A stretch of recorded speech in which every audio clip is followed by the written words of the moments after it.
Hey everyone, Mark here. Today I'm going to be doing top 10 albums of 2004, 20 years ago. I'm going to start off with an honorable mention. That's Dio, Master of the Moon. This is the 10th and final album by Dio.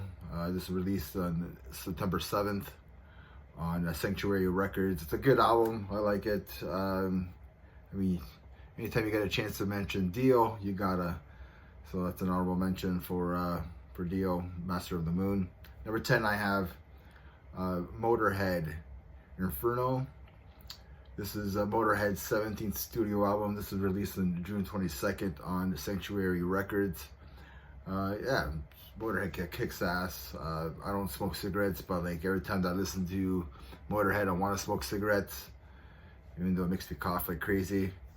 But yeah, let's move on. This is a killer album if you haven't checked out Motorhead's Inferno. Number 9, I have Megadeth, The System Has Failed. This was released on September 14th on Sanctuary Records as well. This is the band's 10th studio album. This is the first without David Ellefson on bass. This is Dave Mustang's comeback after his hand surgery. This was originally supposed to be a solo album for Dave, but it didn't happen. I guess, I don't know, record labels and stuff, right? So all that nonsense. But Kick the Chair is probably my favorite track on this album. Number 9, I have Megadeth, The System Has Failed. Number 8, I have All That Remains. This darkened heart. Sorry. Yes, it's a metalcore album. Metalcore was huge at the time, 2004. I do like this album, and I don't really care for the band very much nowadays. Became a little bit too singy for me now, but it's the only album that I really like from the band. It's probably their best album. Well, it's easily their best album. This is their second studio album. This was released on March 23rd on Prosthetic Records. Adam D from Killswitch Engage produced this album. This is very clean, very little clean singing on this album. The riffs are thrashy, and the breakdowns on here are vicious. So yeah, number 8, I have All That Remains. Please don't unsubscribe to my channel because I have a metalcore band in my rankings here. Next one, I have Cannibal Corpse, The Wretched Spawns. Death Metal Giants released their 9th studio album on February 24th on Metal Blade Records. This is the last album with Jack Owen on guitar, and of course Vincent Locke did the artwork for this. I got to listen to this album more and more. It's a really good album. So number 7, I have Cannibal Corpse, The Wretched Spawn. Number 6, I have Death Angel, The Art of Dying. After 14 years, Death Angel finally released their 4th studio album, The Art of Dying, on May 4th on Nuclear Blast. The first 4 songs on this album, they just hit hard.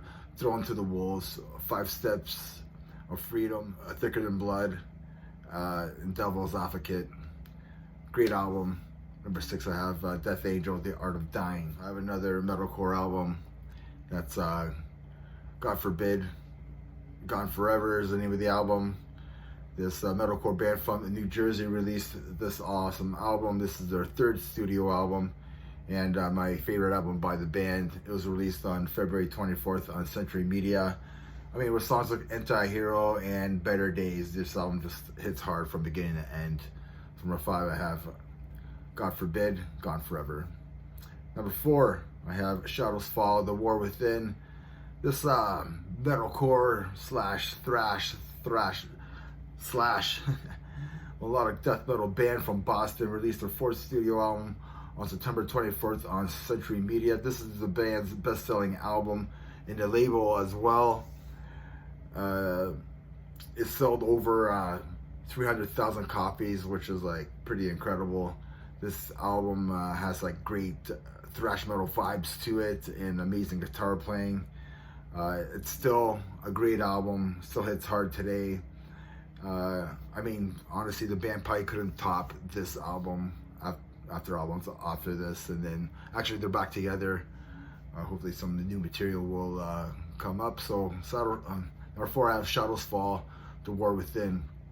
Number 3, I have Exodus, Temple of the Damned. This is the band's 6th studio album. This was released on February 2nd on Nuclear Blast. This is the band's first album since 1992, Force of Habit, and What a Comeback album this is, by these thrash metal legends.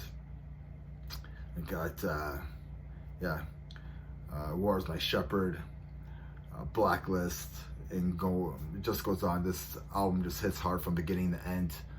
Temple of the Damned by Exodus. Number 2, I have Lamb of God, Ashes of the Awake. This was released on August 31st on Epic Records. This is Lamb of God's best-selling album. This is their formula. This is their blueprint for the rest of their albums from this album till now. This is what they go where. I still love this album. This album still hits hard, kicks ass. Number 2, I have Lamb of God, Ashes of the Awake. The number 1 album I have is Unearth, The Oncoming Storm. Yeah, metalcore one. Yeah, top album. But this album just kicks ass. This is the band's 2nd studio album, released on June 29th on Metal Blade. I'm probably gonna get a bunch of people unsubscribing to my channel now because I have like 3 or 4 metalcore bands on this. It was the time. It was the time. It was good for a while. Metalcore was good for a while. It was good in the early 2000s. You got to give metalcore its dues. And this album hits hard. Like I said today, I think it's the best album. It's the band's best album. There's no clean singing on here. No love songs. Just a bunch of dudes who are pissed off, and that's what it's all about. That's what I like about this album. So the number 1 album I have is Unearth, The Oncoming Storm. Number 2, I have Lamb of God, Ashes of the Awake. The 3rd album I have, number 3, is Exodus, Temple of the Damned. Let me know what you think. I want to hit 400 subscribers. I don't want to be down to 200 now because I have metalcore on here. Remember, everybody, metal never dies. Cheers.